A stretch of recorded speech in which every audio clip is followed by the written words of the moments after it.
ഇടുക്കിയിലെ കുത്തുങ്കലിലെ tree house bamboo ഹൗസിനോട് ചേർന്നാണ് ഞാൻ നിൽക്കുന്നത്. ഇവിടെ പ്രിയപ്പെട്ട ശ്രീ സണ്ണി നിർമ്മിച്ചിട്ടുള്ള അത്യപൂർവമായ ഒരു ശില്പം, ഇതിനെക്കുറിച്ചൊന്ന് പറയാമോ? ഇത് എല്ലാവരും ഉപേക്ഷിക്കപ്പെടുന്ന സാധനമാണ് സാർ.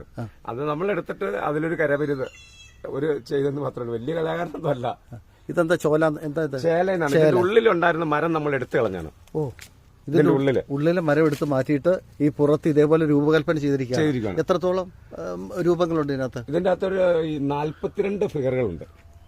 ഇതിന്റെ ഉള്ളിൽ വരേണ്ടത് കണ്ടോ, അതിന്റെ ഉള്ളിലുണ്ട് പറഞ്ഞു. ശരിയാണ്. 42 മൃഗങ്ങൾ, പക്ഷികൾ, പഴവർഗ്ഗങ്ങൾ ഒക്കെ ചേർന്നിട്ടുള്ള അത്യപൂർവമായിട്ടൊരു ശില്പമാണ് ശ്രീ സണ്ണി നിർമ്മിച്ചിട്ടുള്ളത്. ഈ സ്ഥലം കുത്തുങ്കൽ അല്ലേ? മമ്മട്ടിക്കാനം. ഇടുക്കിയിലെ രാജാക്കാരനടുത്ത് മമ്മട്ടിക്കാനത്തെ ട്രീ ഹൗസ് ആൻഡ് ബാംബു ഹൗസിലേക്ക് എത്തുമ്പോൾ കാണുന്ന അപൂർവമായൊരു കാഴ്ചയാണിത്. ഇത് മാത്രമല്ല, കുറേ ഉണ്ട് ഇവിടെ.